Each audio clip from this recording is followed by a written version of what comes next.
Adventist World Radio, the voice of hope. Radio feon'ny fanantenana na ny AWR.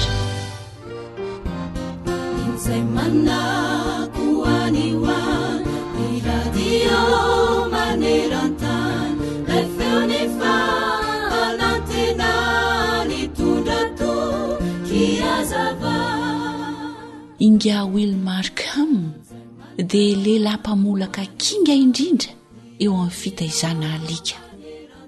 Voalaza fa tao anatin'ny 9 ora sy 15 minitra monja dia alika miisa 700 no voafolaky Inga Wilmarkham ho araka ny itiavan'ny tompony azy. Azontsika andraisana lesona tokoa izany. Tsy sanatria manohitra antsika ho tahaka ny alika, fa ny alika aza manaiky ahitsy araka ny itiavan'ny tompony azy. Mampalahelo anefa fa sarotra dia sarotra tokoa ny mamolaka sy manitsy ny olombelona. Fa na dia ilay Andriamanitra mpamorona sy nahary antsika aza dia tsy ratsiraintsika, ataontsika tsinitsinina raha mba mitaona antsika hizotra amin'ny lala marina sy mahitsy. Nandritry ny taonjato maro ny fandimby dia vitsy ireo olona izay nanaiky ny fitaizana ataon'Andriamanitra. Te hitaiza sy hanitsy antsika mba hiaina marina sy maharitra mandrakizay ny ilay Andriamanitra tena tiantsika, kanefa dia atsika ny safidy. Azontsika atao dienan'io ny manapa-kevitra anaiky io fitaizana io, na dia efa fotoana fohy ihany aza sisa no ananantsika eto amin'ity tany ity. Tsy mbola tara loatra. Eny, raha isika efa simba amin'ny fahotana izao dia tsy afaka hanova ny fiainantsika samy rery. Tsy haintsika izany. Fa ny herin'Andriamanitra, ilay raintsika any an-danitra irery ihany, no afaka hitondra fanovana haingana sy azo antoka ho an'ny olona tsirairay eto ambonin'ny tany. Ao amin'ny Jeremia 7:17-20 dia milaza hoe: moa mahahova ny odiny va ny Etiopianina, ary ny leoparda va mahahova ny sorany? Raha izany dia mahazo manao tsara koa ianareo izay efa zatra nanao ratsy. Ary izao indrindra no lazain'i Jesosy ao amin'ny Mateo 7:20 manao hoe: tsy hain'ny olona izany fa hain'Andriamanitra ny zavatra rehetra. Miteny Baiboly hanisan'andro mofonaina, raisoavampo fazamalaina, fatomotrany andro izao.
Demi ari ari wa mina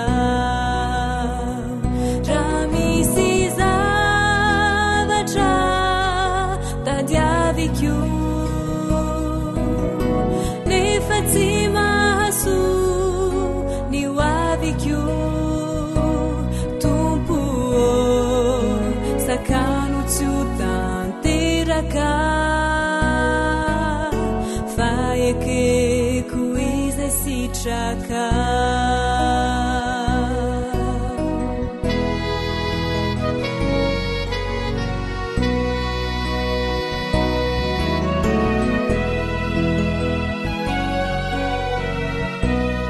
tarika hanitry Kristy.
Zay lay onjany fanantenana.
Fahaiza miaina mampirindra ny fiaraha-monina.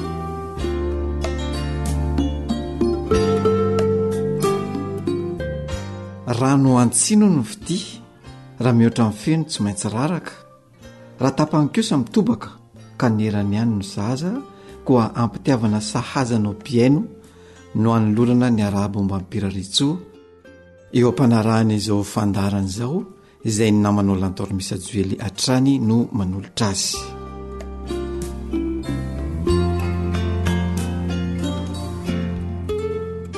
Isan'ny fahendrena no lalain'ny malagasy indrindra ireo tolontsika taloha ny fandalana izany atao hoe fiaraha-monina sy ny fihavanana izany, ary tena hoe anisany zava-dehibe teo amin'izy ireo tamin'izany fotoana izany ny Fianakaviana, ary fatratra tokoa ny fikolokoloana izany firaisam-pianakaviana izany sy ny fankatiavana nisy tao anatin'izany atao hoe Fianakaviana izany. Iny tiano lazaina eto dia tsy hoe ny vady amanjanaka fotsiny na ny eo amin'ny ankohonana fotsiny izany hoe atao hoe Fianakaviana izany, fa ny mahakasika ny lafitiavana rehetra mihitsy amin'ny ankapobeny miandohatra ny amin'ny hoe dadabe sy ny bebe sy ny ireo anadandreny sy ny rahavavindreny sy ny rahalahandreny sy ny isan-karazany ny tiana holazaina sy tiana horesahana eto. Satria nahoana hita mihitsy hoe tamin'izany fotoana izany dia nisy ny fifamatorana akaiky teo amin'ireo lafikavana maro ireo, na dia havana lavitra aza, havatetezina aza, dia nisy ny fifamatorana teo amin'izany lafin-javatra zany. Dia hita tokoa le hoe tanteraka izany teo amin'ny lafikavana 8 ray manontolo. Io fianakaviana io no lalain'ny malagasy fantatra, ka hoy izy tamin'izany fotoana izany nilaza hoe toy ny vary sy rano ny fianakaviana sy ny ankonana, ka antanàna tsy mifandao, atsah tsy mifanary. Dia nitanteraka tokoa izany oam-pitenena zany tamin'izany fotoanandro zany, ary mbola no amafisiny koa ilay fitenenana hoe velona iray trano ary maty iray fasana. Nylalaina fatratra zany fahendrena malagasy zany tamin'izany fotoana izany. Kanefa inona ny zava-mitranga ankehitriny? Ny hita zany dia zao hoe ravatsy kelikely izany fiaraha-monin'ny mpianakavy zany ankehitriny.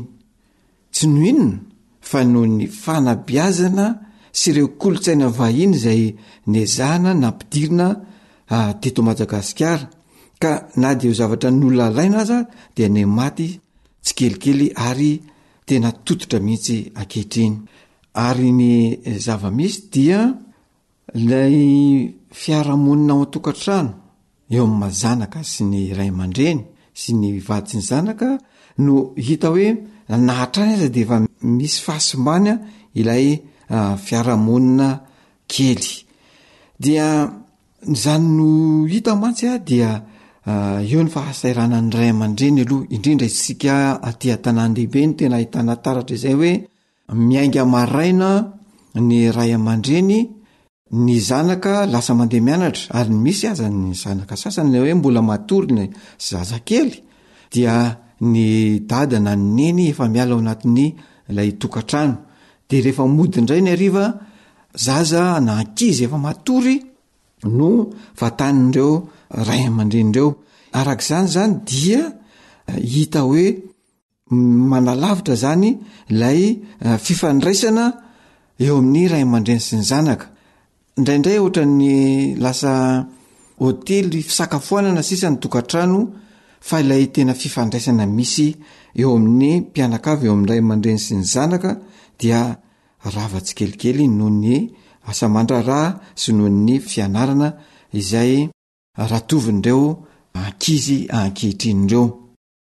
Zavatra mampalahelo ilay izy, nefany hita hoe azo sorohana ihany izany zavatra izany. Amin'izao fotoana dia indrindra ety an-tanàn-dehibe dia ny zaza zany dia lozan'ny reny dia apetraka eo amin'ny mpanampy na ireo mpitaiza zaza fotsiny sisa ny ankizy. Misy an-tanàn-dehibe, misy any ambanivohitra, misy an'izany avokoa hoe fa mpanampy indray no mitaiza ny zaza na mitaiza ny ankizy. Ka na le fanabeazana zay andraikitra sy anjara ny ray aman-dreny aza dia lasa tsy tanteraka amin'ilay zaza tsony, fa lasa ilay mpanampy sisa no mitaiza azy, dia fanabeazana zay takatry ny sainy no omeny an'ilay zaza fa tsy arak'izay tokony ho izy. Tsy mahagaga raha ohatra ka mifanalavitra izany fifandraisan'ny mpianakavy izany ao an-tokantrano, ary tsy mahagaga raha mihitatra amin'ny fiaraha-monina rehetra izany. Hitantsika ombenombeny fa na any amin'ny toeram-piasana na aiza n'aiza dia efa hita sy manjaka ny fisiany tsy firaisan-tsaina intsony amin'izao fotoana izao, fa lasa ilay samy maka ho azy. Hita taratra amin'ireo tanora koa izany ankehitriny, na any am-pianarana na eny amin'ny fiaraha-monina eny, dia samy maka ho azy zany ny tsirairay, na ny lehibe sy ny lehibe samy maka ho azy, ny lehibe sy ny ankizy samy maka ho azy, fa tsy hita intsony ilay firaisan-tsaina. Zavatra azo tsaboana nefa zany, ary tena ilaina mihitsy ny fitsaboana izany, satria mety hiteraka zava-doza zany raha avela hitatra mandavataona. Koa iza no tokony hitsabo azy? Ny tena hitsabo an'io zavatra io dia tsy misy afa-tsy ny tsirairay isam-batan'olona ihany.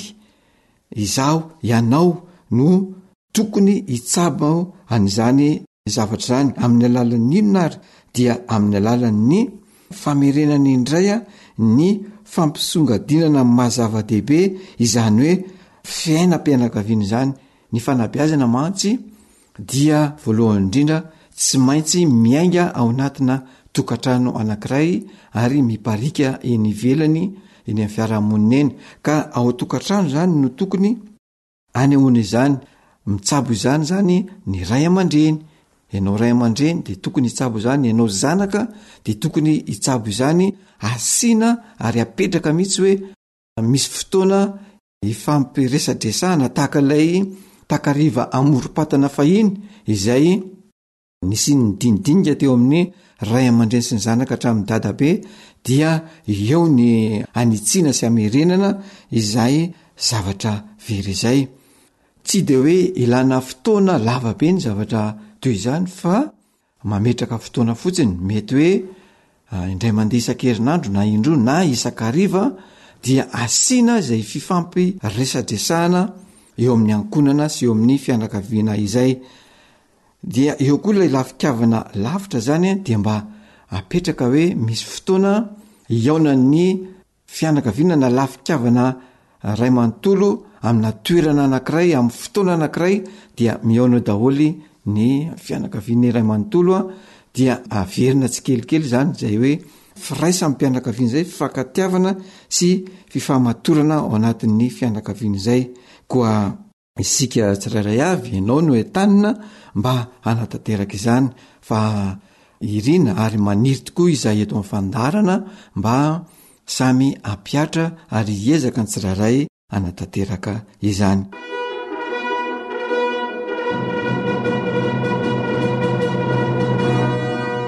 Faiza miaina mampilamin-tsaina. Koa anjaranao ary mandray izay tandrifinao, fa ny namanao lantoarym-besatsoely kosa ametraka ny mandram-piona ho amin'ny manaraka indray.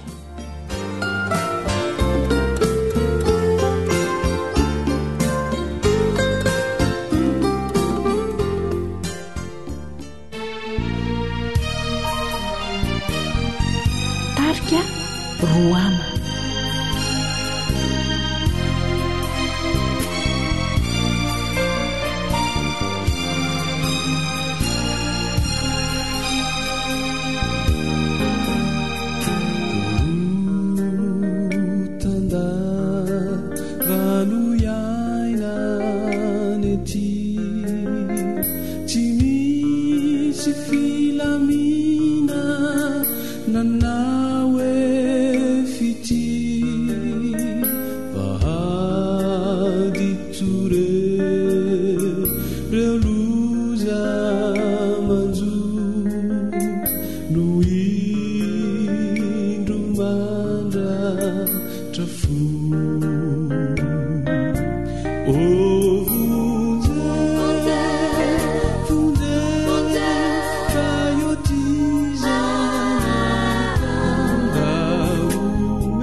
Téléphone 033 37 106 13 034 06 797 62.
You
are listening to Adventist World Radio, the voice of hope.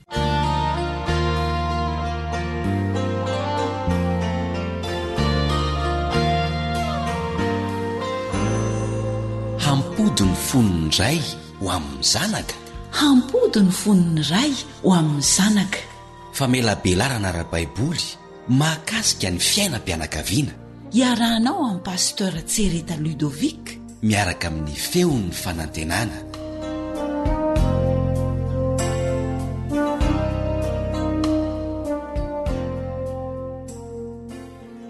Faly miarabanao indray zahay ry mpiaino jaina satria mbola tafahony eto indray isika nampiaoniny ity onjam-peo ity miaraka hijery indray sitrapon'Andriamanitra izay hahasoantsika.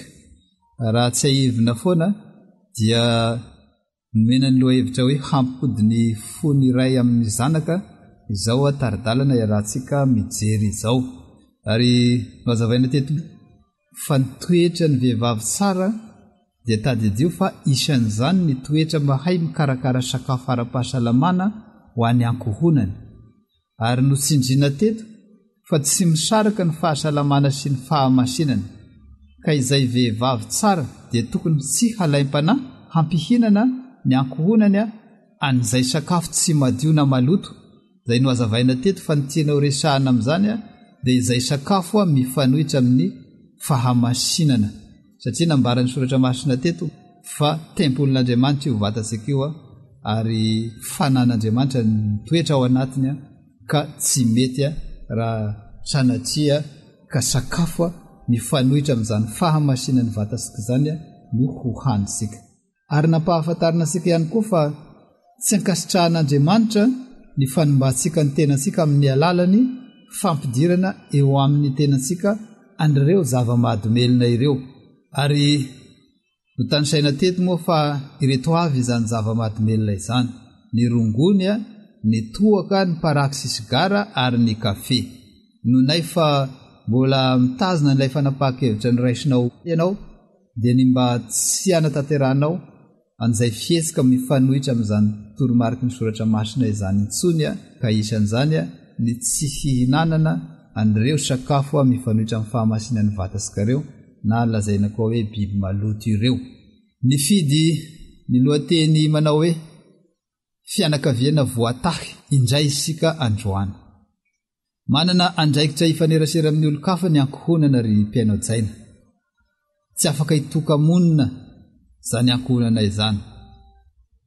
Ny ankohonan'ilay vehivavy Sonemita indray no andraisantsika lesina manaraka amin'ity anio ity, izay tantara voasoratra ao amin'ny soratra masina. Kanefa mialohan'izany dia mbola tsy adiniko ny manasanao hatomboka antsika amin'ny fiaraha-mivavaka izao fotoana izao.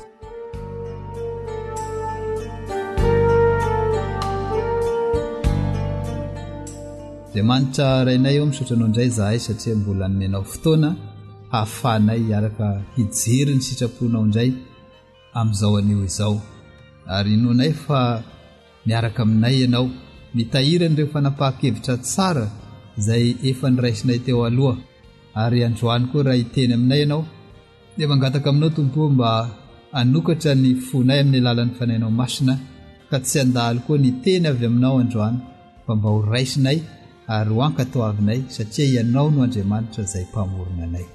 Tononinay izany vavaka izany amin'ny anaran'i Jesosy. Amen.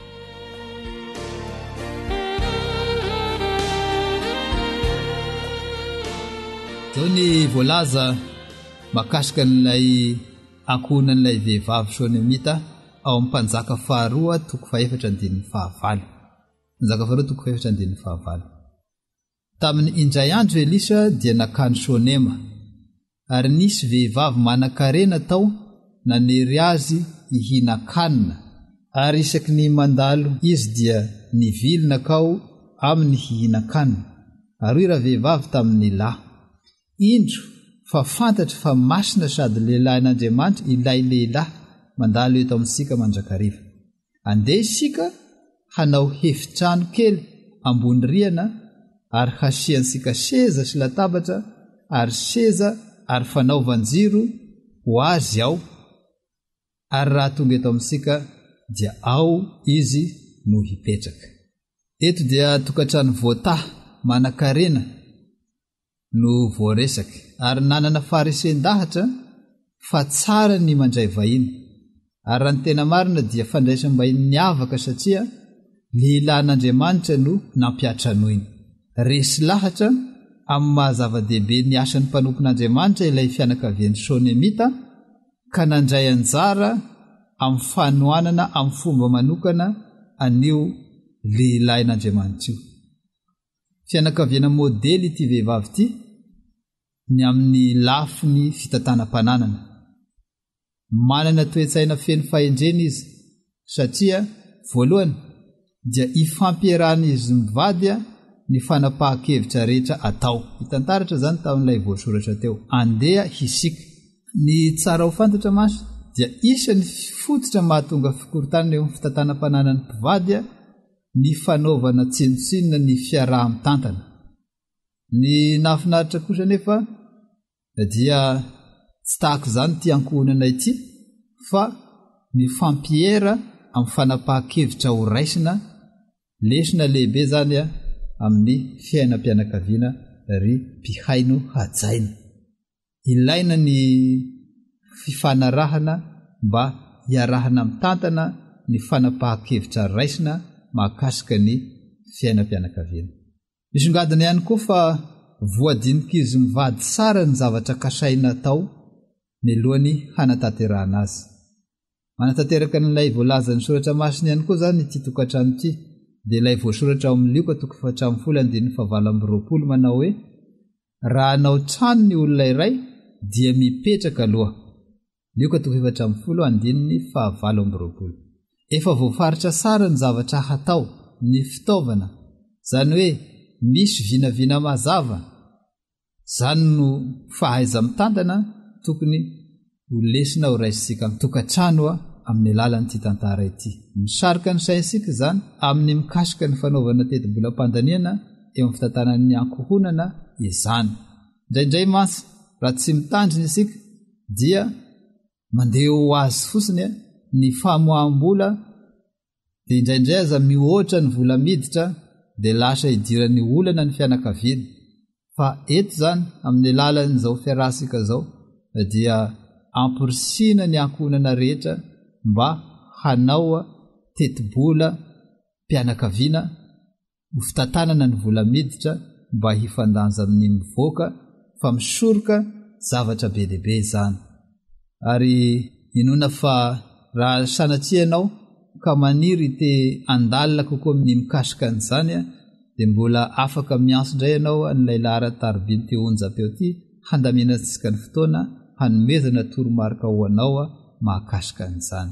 Fa mbola tiana foana ny manatitrantitra fa ankohonana be dehibe no lasa hidirana olana noho ny fanaovana tsinisinina nio fitantanam-bola ao anivon'ny tokantrano io, lasa mitranga ny fampiaiaiana, lasa mitranga ny sy fampatokisana miafara amin'ny ady mihitsy aza, satria tsy voafe ny fitantanana ny mivoaka, satria tsisy teti-bola mazava mipetraka ny fandaniana mandritra ny volana na mandritra ny fotoana tokony hitantanana azy, ka dia isany mampalahelo an'Andriamanitra ny fiainana tahaka izany, fa mandraisa fanapahan-kevitra mba ho tahaka nyity vehivavy ity, izay raha jerena zany na dia sy voalaza mivantana teo dia manana teti-bola mazava, ary ny anankiray tena zava-dehibe koa moa dia nanao zava-dehibe ny asan'Andriamanitra izy, ka dia nanao izay azo atao apetipety an'ity mpanompon'Andriamanitra ity.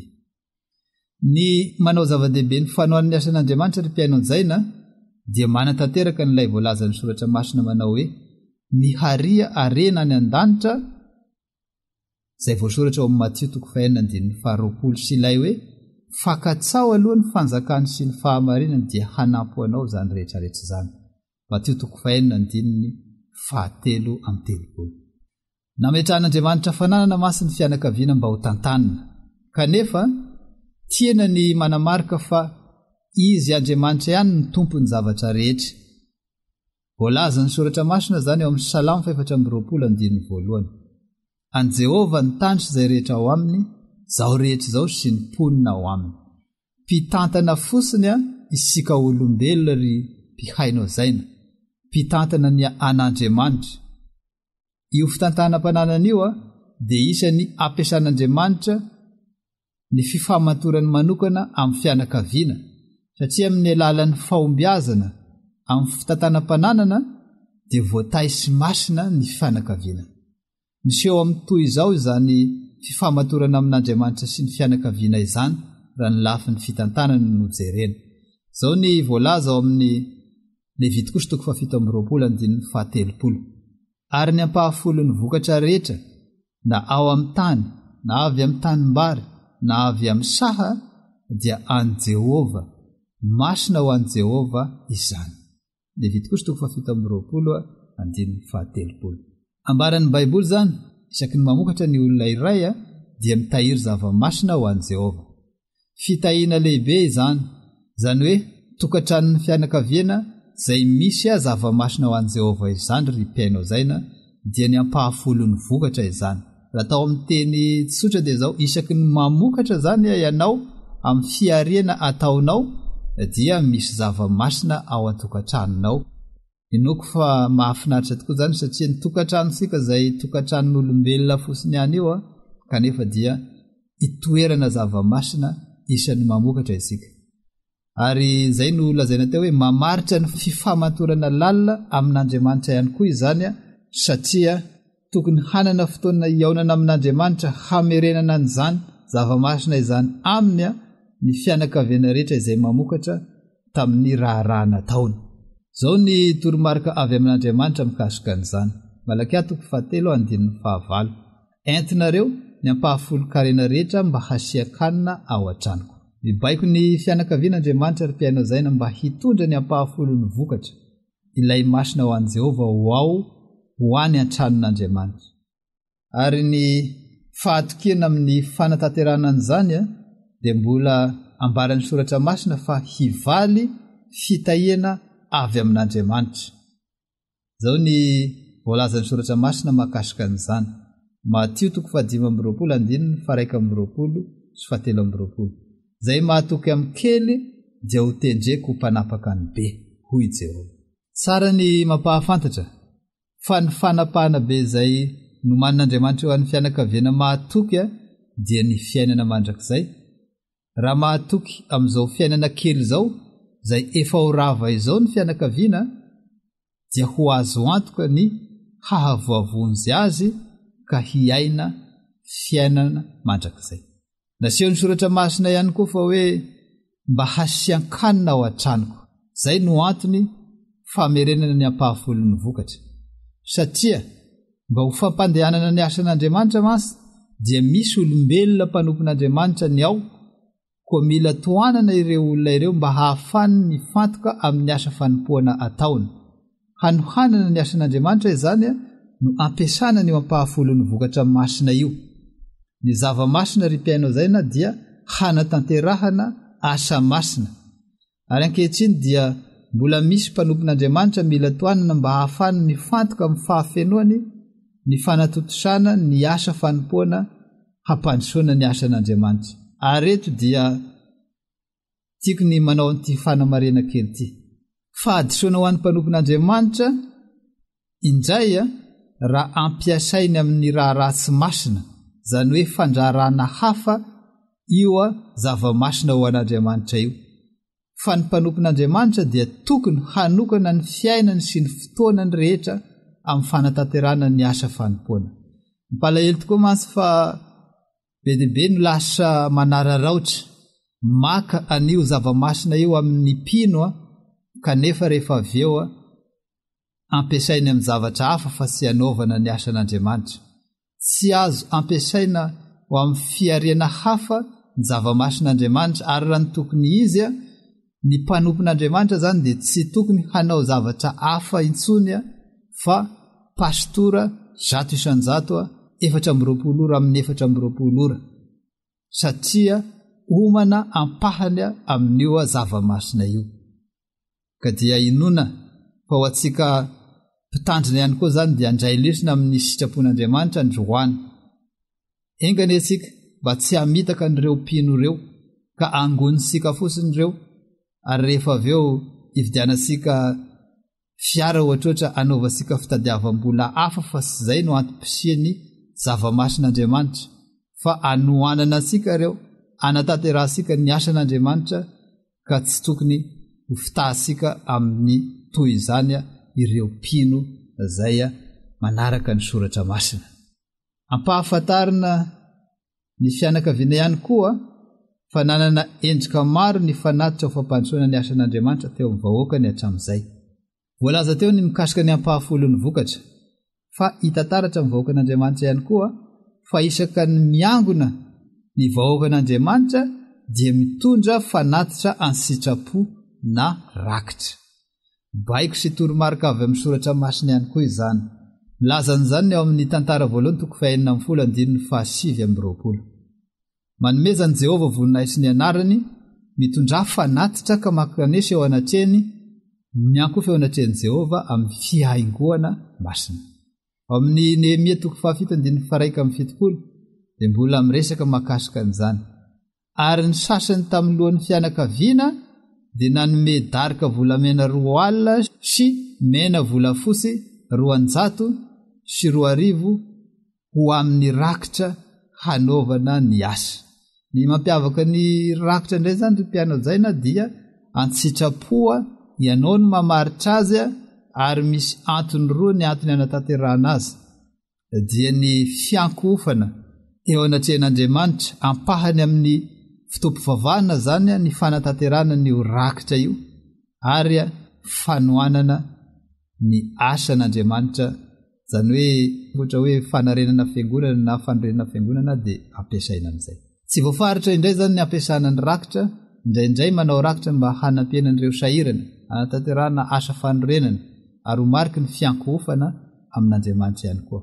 Fa ny ampahafolo ny vokatra kosa dia mazava fa ho fanoanana ny mpanompon'Andriamanitra manao ny asa masina sady manokatena amin'ny androm-piainany rehetra hizara ny vaovao mahafaly. Mbola averiko foana eto am-pamaranana aoka isika mpitandrina mba tsy hamitaka n'ireo mpino ireo ka angonisika izany, rehefa avy eo dia hampiasaisika amin'ny zavatra hafa, hanaovasika fihariana hafa fa tsy hakasitrahan'Andriamanitra izany, fa asa masina no anolorasika tena, ary tokony tsy hanao zavatra hafa koatr'izay isika, satria tsy voalazan'ny soratra masina izany. Ankasitrahan'Andriamanitra ny fianakaviana izay mahatoka amin'ny fiakofana amin'Andriamanitra amin'ny alalan'ny rakitra na fanatitra sitrapo, sy mahatoka amin'ny alalan'ny famerenana ny masina ho an'i Jehovah, dia ny ampahafolony izany. Inoko fa mazava zany ny sitrapon'Andriamanitra mahakasika ny arabolan'ny fiangonana ankehitriny. Mianso anao Andriamanitra voalohany mba anokana ny masina ho an'i Jehovah io, mba hanoanana ny asan'Andriamanitra, ka hitondra an'izany any an-tempoly hanatanterahana an'izany. Miasanao koa Andriamanitra rehefa tonga ny fotoam-pivavahana mba tsy hanadino ny hitondra n'ilay atao hoe rakitra dia ilay fanatitra fiankofana amin'Andriamanitra sy mariky ny fotoam-pivavahana. Koa mino izay fa eo ambany taridalany fanahy masina dia andray fanapahan-kevitra indray ny ankohonana rehetra androany mba hanome lanja an'izany arabolan'ny fiangonana izany ka mba ahatonga azy ireo handray fitahena avy amin'Andriamanitra eo amin'ny fiaina tokantranony. Satria raha tsy mitandrina tokoa isika dia mety ho fianakaviana be dia be no handray ozona, satria ny mifanohitra amin'izay dia ho ozona ho asika raha sanatria sy apetrasika amin'ny toerany izany masina ho an'Andriamanitra izany. Koa raha tapa-kevitra ianao amin'ity anio ity hanaraka ny sitrapon'Andriamanitra na dia tsy mifanatrika azy isika dia asaiko ianao hitsangana na andohalika mihitsy aza hiaraka hivavaka aminay eto am-pamarana. Hiaraka hivavaka isika.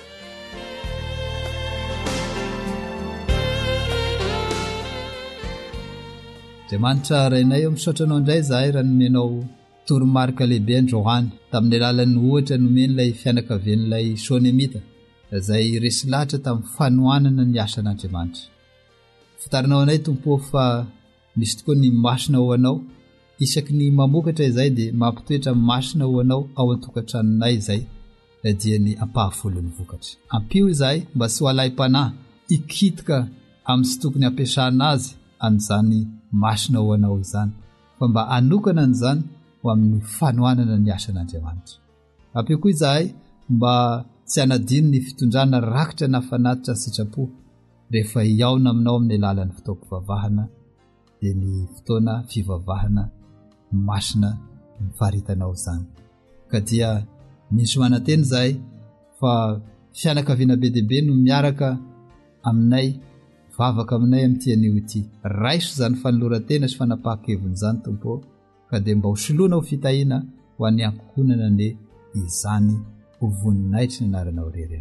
Tonononay izany vavaka izany amin'ny anaran'i Jesosy. Amen.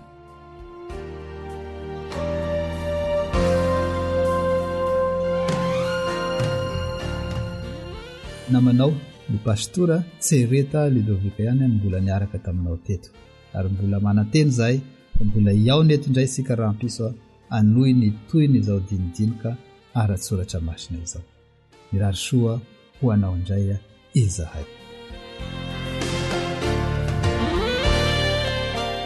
Raha toy ianao ka manana zavatra tianao resahana indrindra raha fanontaniana mahakasika ny famelabelarana izay nohenoinao teo dia asainay an-tanandro mba hiantso ny reto laharana anso an-tariby reto ny 034 99 471 44 034 99 471 44 na koa ny 034 96 687 21 034 96 687 21 ary mahafaly anay tokoa ny mandray anao mba hifampiresadresaka sy tafatafa amin'ny lalany zany aso an-tariby zany.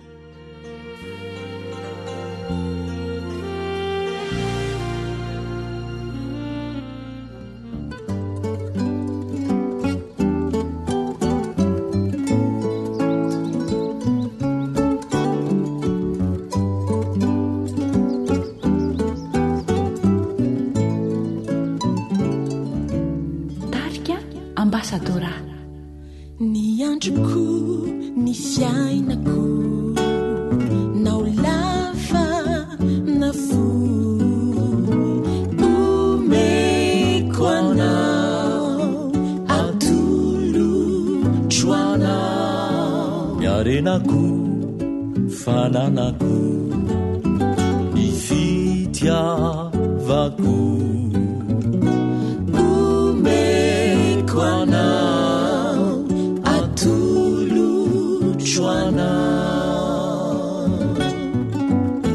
niasa ny tanako ny hery ananako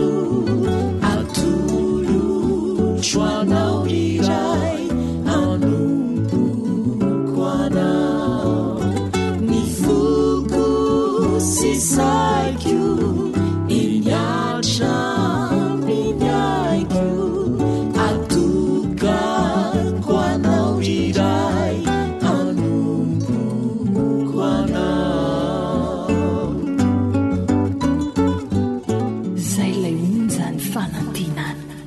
Reo avako sy namako iriko Jesosy ompanontonao anarakanao anolotra ny fiainany eo an-tanànao tsy alaminao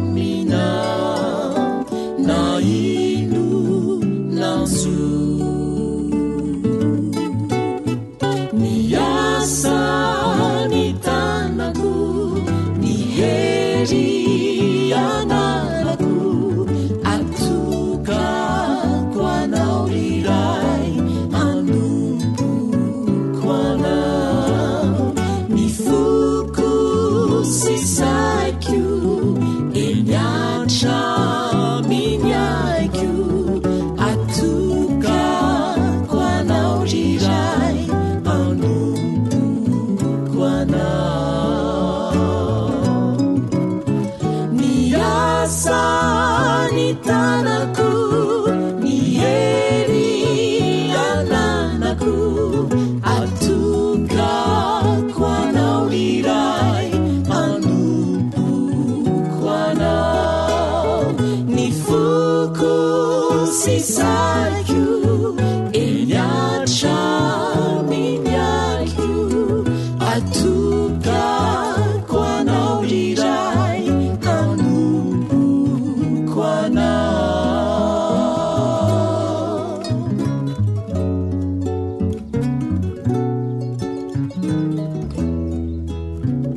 atokako anao iray anompoko anao. Ankoatra ny fiainoana amin'ny alalan'ny podcast dia azonao atao ny miaino ny fandaran'ny AWR sampana teny malagasy amin'ny alalan'ny Facebook isanandro amin'ity pejy ity. AWR feon'ny fanantenana.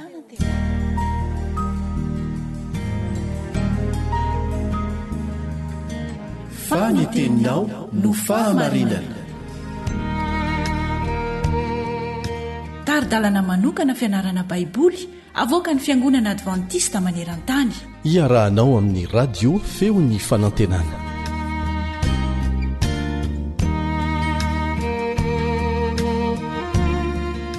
manona ny fiadanan'i Jesosy Kristy ho aminao sy ny ankonanao ry namana mpiara-mianatra ny soratra masina amiko. Ny namanao ry Sarandrenjatovo no manoloananao amin'ny alalan'ny feo amin'izao fotoan'izao, Naritiana no teknisianina antsika androany. Ijery lohateny anankiray isika, Mandresy ny haizina ny mazava. Izany moa dia ao anatin'ilay lohateny lehibe hoe mijoro ho an'ny famarinana. Melohan'izay aloha dia tsara hatrany sika raha mametraka izao fiarahana mianatra ny soratra masina izao ho amin'Andriamanitra irery any. Vavaka isika.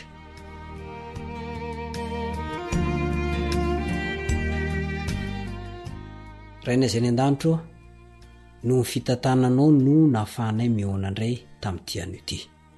Mamelany heloka satria mpanota tsy mendrika izay. Tsy manana marina, tsy mandeha amin'ny fahitsiana, manisy mandrakariva. Koa dia mamelany heloka, mamela ny fahotanay. Diovy izay mba ho afa-keloka ary sasoa madio mba ho afa-pahotana. Ka noho izany, rehefa ho avy Jesosy eny amin'ny rahona lanitra, dia mba nisany olona vonjena izay, satria ny anaranay dia soratana ao amin'ny boky ny fiainana. Ary raha andinika izao teninao izao zay, dia oka mba ny fanahinao masina no ampiteny, tsy misy feo renay afa-tsy ny teninao, ny feonao irery any. Amin'ny anaran'i Jesosy no angatana izany. Amen.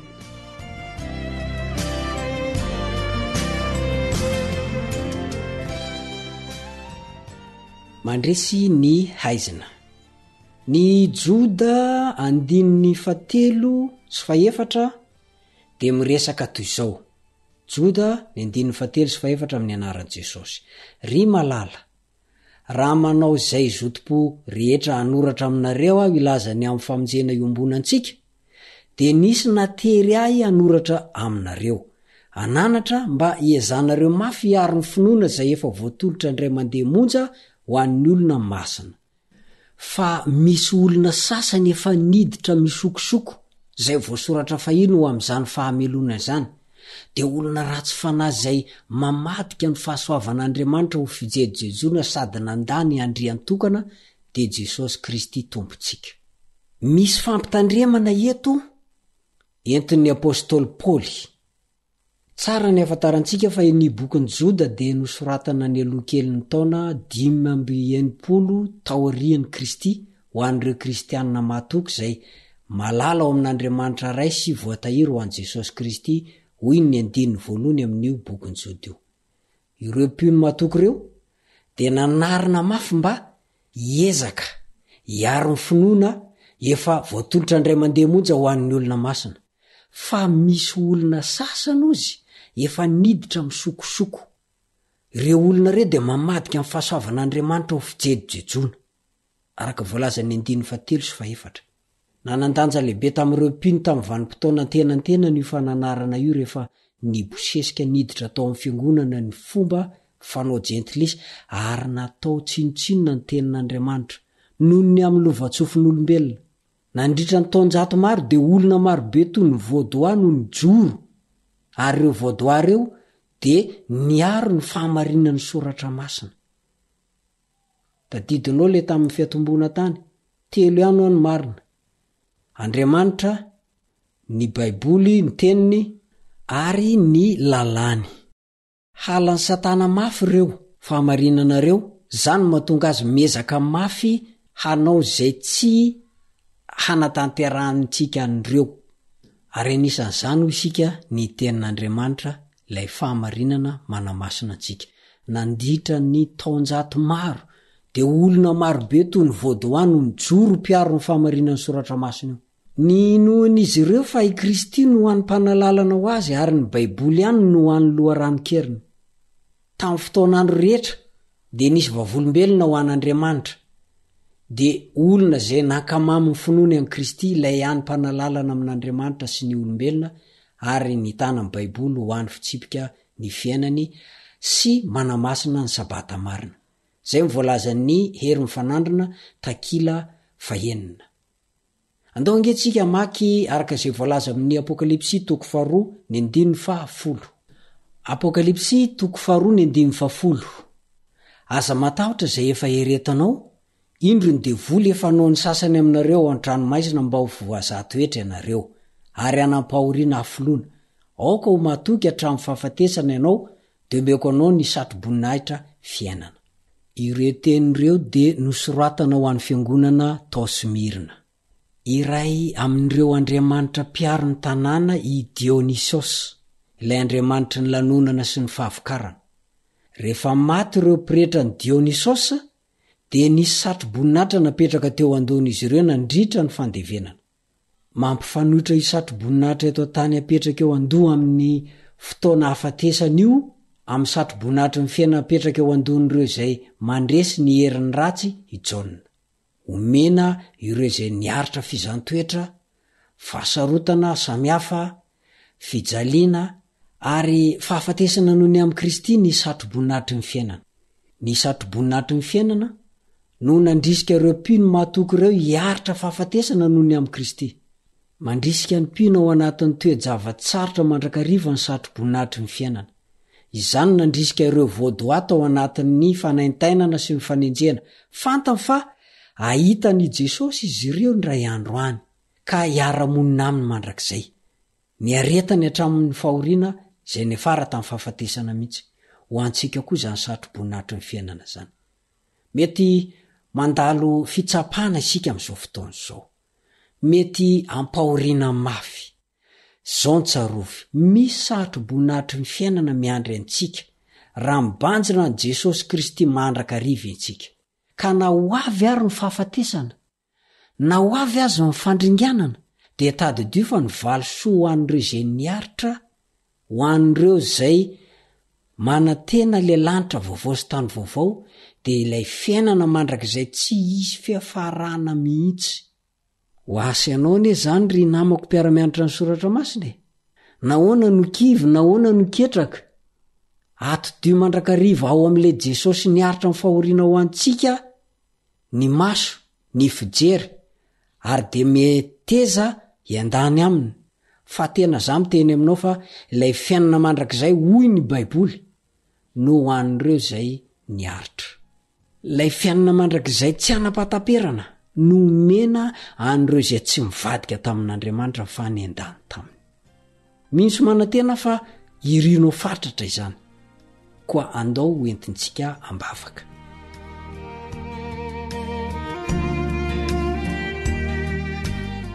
reraina zay ny an-danitro fantatray fa naheniny resadresaka teto anao ary anao no nampiteny anay koa mamelany elo koa satria olombelona mety manisisy mivary lavy an'izay kanefa kosa tianao zay raha otra mba hiaritra fahoriana vetivety fa andova ihany koa le fiainana mandrakizay kosa rehefa ho avy Jesosy eny amin'ny raha ho any lanitra koa tazomy ny fikasanay fa hiandany aminao zay ao anatin'izao fanandrinana lehibe zay ifanatrehana amin'ny Satana sy ny anjeliny zao koa aza vela ho verimaina fiarahanay taminao teto androany amin'ny anaran'i Jesosy no angatana izany amen.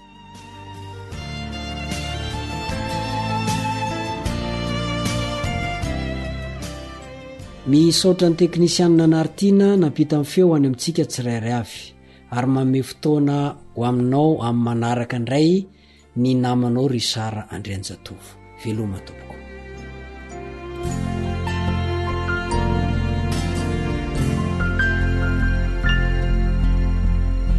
AWR mitondra fanantenana isan'andro ho anao.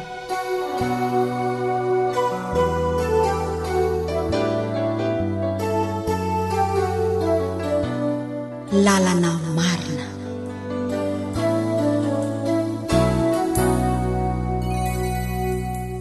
tsy fivavahana asabotsy na fivavahana alahady na ny fahaizana ilay boky sy fitandremana ny fady no azahoana famonjena na andovana ilay edena ka ity ny tadidiana tsy analana na anampiana izay mitandrina ny didy sy ny finoana ilay mpamorona izany mantso no safidy ka ny tsy mety no esorina tsy izay tsy tapaka mivavaka fa izay hita tena miavaka na famindra na fiteny no omeny famonjeny tsy izay manao fanatitra maro fa reo mitiny fahavalo sy mahay manetry tena no andova famonjena tsy ny tompoko ao ambava fa izay miova toy ny zaza manolo tena tao batisa no andray ilay paradisa.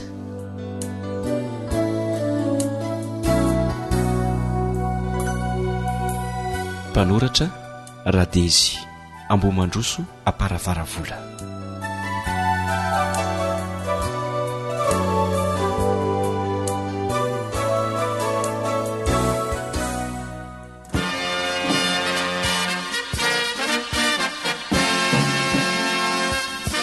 Adventist World Radio, the voice of hope. Radio Femini Fanantenana. Ny farana treto ny fanarahanao ny fandaharan'ny radio feo fanantenana na ny AWR amin'ny teny malagasy. Azonao ataony mamerina miaino sy maka maimaim-pona ny fandaharana vokarinay amin'ny teny pirenena mihoatriny 100 amin'ny fotoana rehetra. Raisoaryn'ny adresy ahafahanao manao izany. awr.org na feofanantenana.org.